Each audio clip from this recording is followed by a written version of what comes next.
মহিলা বিশ্বকাপ আইচিচি মহিলা বিশ্বকাপ আৰু এই মহিলা বিশ্বকাপৰ বাবে বৰখাপাৰা ষ্টেডিয়াম বিশেষভাৱে সাজু কৰা হৈছে 100 টকা মূল্যৰ পৰা টিকট এই ক্ষেত্ৰত বিচিচিআইৰ সচিব দেৱজিৎ লন শইকীয়াই সংবাদমেল সম্বোধন কৰে ক্ষেত্ৰী ইয়াৰ পৰা এইবিলাক অসমৰ এজন আইডল তেওঁলোকক দেখি পেলাই বহুত খেলুৱৈ আগবাঢ়ি আহিছে চ' যেতিয়া ৱৰ্ল্ড কাপৰ নিচিনা এটা দলত উমা চেত্ৰীয়ে স্থান পাইছে নিশ্চয় এই উমা চেত্ৰী অলৰেডি আজি 1.5 বছৰৰ পৰা ভাৰতীয় ছিনিয়ৰ দলত খেলি আহিছে তেওঁ বিদেশতো কেইবাটাও টুৰ্ণামেণ্ট খেলিছে ভাৰততো ৰেগুলাৰলি খেলি আছে মহিলাৰ ছিনিয়ৰ দলটোত আৰু যেতিয়া ৱৰ্ল্ড কাপৰ দলটোত পালে তাৰ পৰা এটা নতুন মাত্ৰা পাব তেওঁৰ নিজৰ আত্মবিশ্বাস বাঢ়িব আৰু তাৰ লগত অসমৰ মহিলা ক্ৰিকেটাৰখিনিয়ে উৎসাহ পাব উদগনি পাব আৰু অধিক কষ্ট কৰি পেলাই তেওঁলোকে নিজৰ দক্ষতা উন্নত কৰিবলৈ চেষ্টা কৰিব আৰু যিসকল আমাৰ নেতা ৰাজ্যৰ আগত বা আপোনালোকৰ টেলিভিশ্যনৰ আগত বা খুব ভাল কেইখনমান নিউজ পেপাৰ ফ্ৰণ্ট পেজত নিউজ কৰি দিছে যে দেৱজিৎ শইকীয়াই এটা আইন ভংগ কৰিলে এনেকুৱা ধৰণৰ নজিৰ নোহোৱা কথা তেওঁলোকক মই এটাই ৰিকুৱেষ্ট কৰিম যে অলপ পঢ়া শুনা কৰিব লাগে অলপ আগৰ ইনষ্টেন্সবোৰ চাব লাগে আৰু বাৰ কাউন্সিলৰ লটো চাব লাগে কনষ্টিটিউশ্যনখন অধ্যয়ন কৰিব লাগে প্ৰপাৰলি আৰু সুপ্ৰিম কোৰ্টে বিভিন্ন সময়ত এই সম্পৰ্কে কেনেকুৱা ধৰণৰ জাজমেণ্ট দি আছে সেইখিনি পঢ়া শুনা কৰি ৰাইজৰ আগত মন্তব্য দিয়াটো উচিত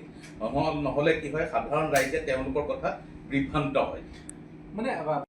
তৰুণ গগৈ তেতিয়া কংগ্ৰেছৰ মাজত দুটা গ্ৰুপ আছিলে ডিচিডেণ্ট গ্ৰুপ তাৰমানে তেওঁলোকে ভাবি আছিল যে অসমৰ বৰ্তমান মুখ্যমন্ত্ৰীক ৰিপ্ৰেজেণ্ট কৰি মই তালৈ গৈছোঁ আৰু সেইটো সময়ত মুখ্যমন্ত্ৰী আছিলে আন এজন ব্যক্তি এই দুজন ব্যক্তিৰ সংঘাতত মই মাজত এটা হেৰি হ'লো কি কয় বলিকা বক্ৰা বুলি যিটো কয় নহয় এটা স্কেপ গোট হ'লো মই মাজত সেই কথাটোকে আৰু কৈছে যে সেইটো কথা ক'ব পাৰে সেই সময়ত তৰুণ গগৈ আপোনাৰ এটা বন্ধুত্বপূৰ্ণ সম্পৰ্ক আছে তাৰ বাবে এনেকুৱা ধৰণৰ এলিগেশ্যন নহয় এইটো তেনেকুৱা নহয় এতিয়া আজিৰ তাৰিখত হৈছে যে মই যিখন বাৰ এছ'চিয়েশ্যন আছিল যিখন বাৰ এছ'চিয়েশ্যনে 180 জন মেম্বাৰ লৈ পেলাই আপত্তি কৰি আছে 5000 এডভোকেট আছে তাৰে ধৰি লওক 80% যাবলৈ আজি ৰাজি কিন্তু 180 জনক লৈ পেলাই তেওঁলোকৰ কনষ্টিটিউশ্যনত 100 জন হ'লে কোৰাম হয় বুলি কয় এতিয়া 5000 মেম্বাৰ থকা এটা এছ'চিয়েশ্যনত 100 জনৰ অপিনিয়নৰ মতে সেইখন চলি আছে আৰু তাতে কি চলি আছে আপোনালোকে দেখি আছে ৰাজনীতি কৰি আছে ইলেকশ্যন আহি আছে চবৰে নিজৰ এজেণ্ডা আছে ফলত আমাৰ নিজৰ উকিলখিনিক আৰু আমাৰ জুডিচিয়েল ছিষ্টেমটোক তেওঁলোকে বন্ধকত থৈছে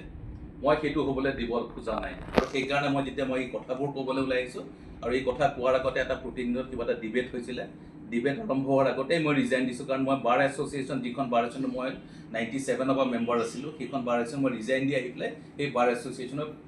উল্টা এটা ষ্টেণ্ড লৈ পেলাই মই কথাখিনি কৈ আছোঁ আৰু আজিও কৈ থাকিম আৰু ভৱিষ্যতে কৈ থাকিম আৰু তাৰ কাৰণে যদি কণ্ট্ৰভাৰ্চিত মোক টানি আনে মই কণ্ট্ৰভাৰ্চিত সোমাম আৰু উচ্চ ন্যায়ালয়ে মোৰ ফেভাৰতে অৰ্ডাৰ দিব কিহৰ কাৰণে দিব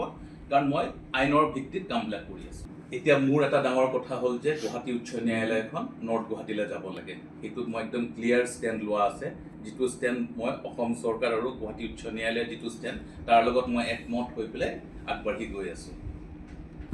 আৰু ইয়াৰ উদ্দেশ্য এটাই তাতে কাৰণ মোৰ পাৰ্চনেল একো নহয় মই ভাঙাগড়ত থাকোঁ নৰ্থ গুৱাহাটীলৈ যাওঁতে মোৰো যথেষ্ট দূৰ হয় এতিয়া ধৰি লওক মই আধা ঘণ্টাত পাওঁ তেতিয়া হয়তো মোৰ 45 মিনিট লাগিব চ' পাৰ্চনেল ডিফিকাল্টি বা পাৰ্চনেল বেনিফিটৰ কাৰণে মই একো কৰা নাই আমাৰ আগন্তুক যিখিনি এডভোকেট হ'ব আজিৰ তাৰিখত যদি আমি চাওঁ 2005 চনৰ পৰা যিবিলাক এডভোকেটে মেম্বাৰশ্বিপ লৈছে বাৰ এছ'চিয়েশ্যনত তেওঁলোকে কাৰো বহাৰ জেগা নাই তেওঁলোকক কোনো বহিবলৈ সুবিধা দিব পৰা নাই আমাৰ আজিৰ তাৰিখত অফিচিয়েলি ক'বলৈ গ'লে 30 জন জাজৰ জেগা আছে আজিৰ তাৰিখত 30 জন জেগা বহিবলৈ কোৰ্ট ৰুম নাই